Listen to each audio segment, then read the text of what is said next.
वृंदावन में एक ऐसे संत के दर्शन हुए जो हास्य विनोद के कारण 60 साल होने पर भी 30 वर्ष से अधिक के ना लगते थे।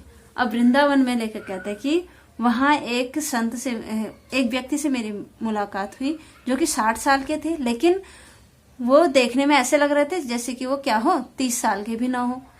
क्यों?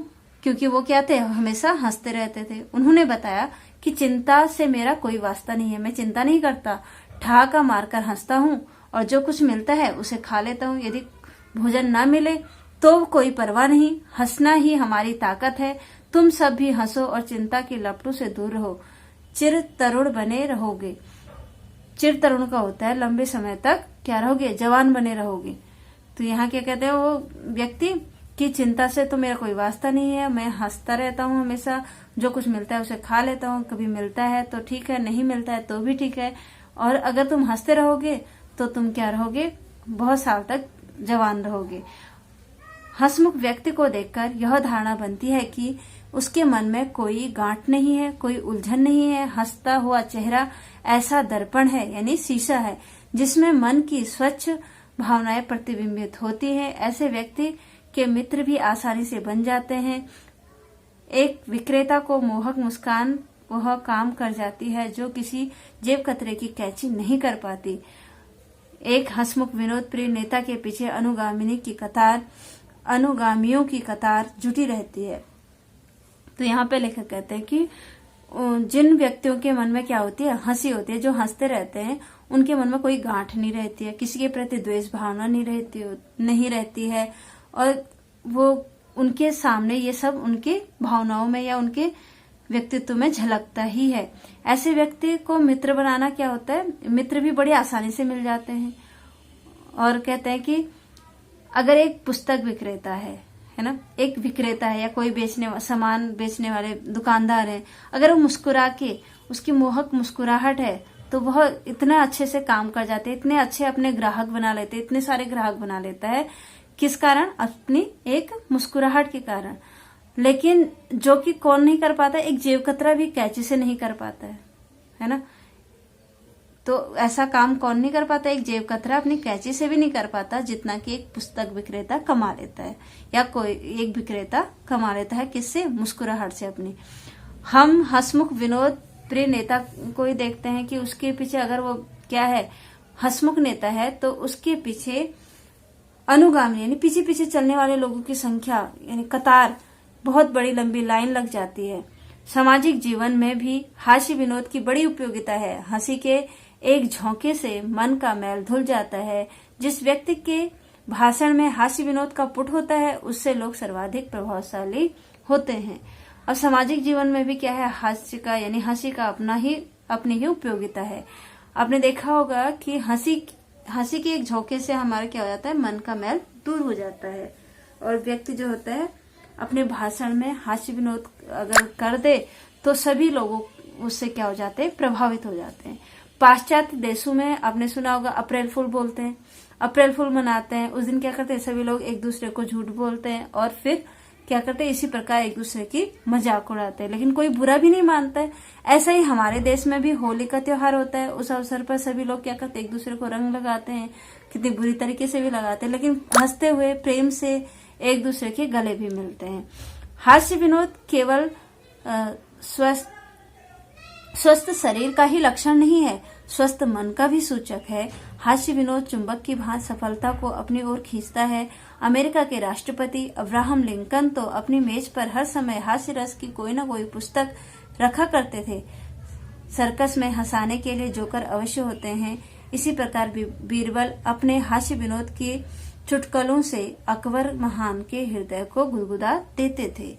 अब जो हास्य विनोद यानी हंसी मजाक है, वो केवल स्वस्थ शरीर का ही लक्षण नहीं है, बल्कि स्वस्थ मन का भी लक्षण है। हास्य विनोद जो है वो चुंबक की तरह क्या होता है, हमारी सफलता के पीछे होता है, अपनी चुंबक की तरह जो है सफलता को अपनी ओर खींच लेता है। अमेरिका के जो राष्ट्रपति थे वो कौन थे, अब्राहम लिंकन जो थे, वो हमेशा अपनी मेज पर हास्य रस की एक कोई ना कोई किताब रखा करते थे। और सर्कस में जैसे आपने देखा होगा जोकर क्या करता है, दूसरों को हंसाता है। इसी प्रकार बीरबल जो है अपने हास्य विनोद की चुटकुलों से जो है अकबर को प्रसन्न करता था, खुश करता था, गुदगुदाया करता था। तो अब है हास्य लेखक जीपी श्रीवास्तव ने हास्य के बारे में लिखा है। हास्य के जो लेखक हैं हास्य रस के, वो हैं जीपी श्रीवास्तव। उन्होंने हास्य के बारे में लिखा है कि बुराई रूपी पापों के लिए इससे बढ़कर कोई गंगा जल नहीं। यह वह हथियार है जो बड़े बड़ों का मिजाज चुटकियों में ठीक कर देता है।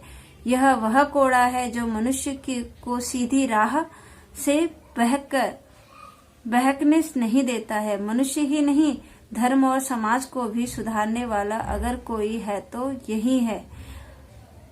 अब देखिए कि हास्य विनोद के जो लेखक हैं वो हैं जीपी श्रीवास्तव। श्रीवास्तव जी लिखते हैं कि बुराई रूपी जो पाप है उसके लिए हंसी जो है उससे बढ़कर कोई गंगा जल ही नहीं है। बुराई को दूर करने के लिए सबसे बड़ा गंगा जल का काम कौन करता है? हास्य करता है, यानी हंसी मजाक करता है। यह वह हथियार है जो बड़े बड़े मिजाज को क्या कर देता है? चुटकियों में ठीक कर देता है। यह वह कोड़ा है जो कि मनुष्य को सीधी राह से बहकने नहीं देता, सीधी राह पे ही रखे रहता है हमेशा।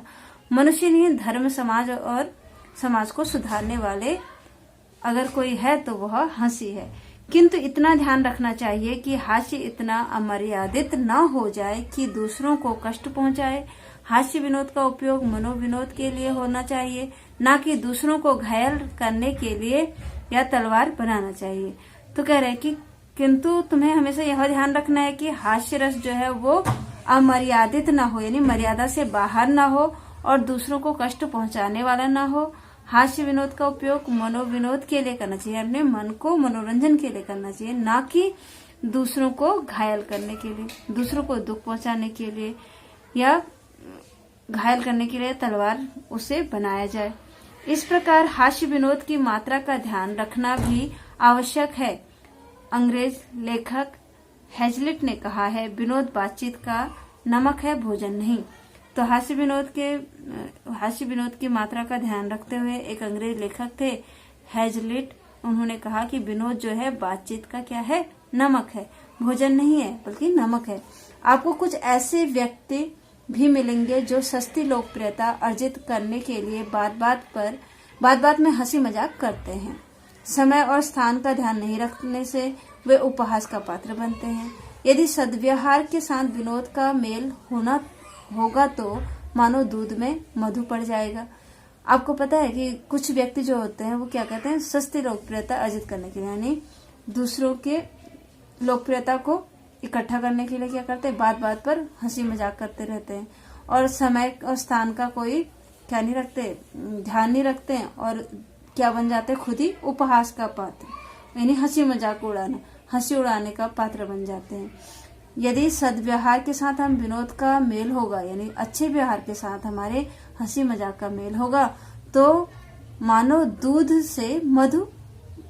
में मधु पड़ जाए, यानी दूध में क्या हो? शहद गिर जाए या शहद को डाल दिया गया हो, ऐसा लगता है। निष्कर्ष रूप से हम कह सकते हैं कि रोध होकर जीने से बेहतर है कि हंस बोलकर जीना। अपनी मुश्किलों पर हंसना सीखिए और सफल जीवन के अधिकारी बनिए। अपने साथ साथ अपने हास्य विनोद से दूसरों के जीवन को भी सुखी और आनंदमय बनाइए।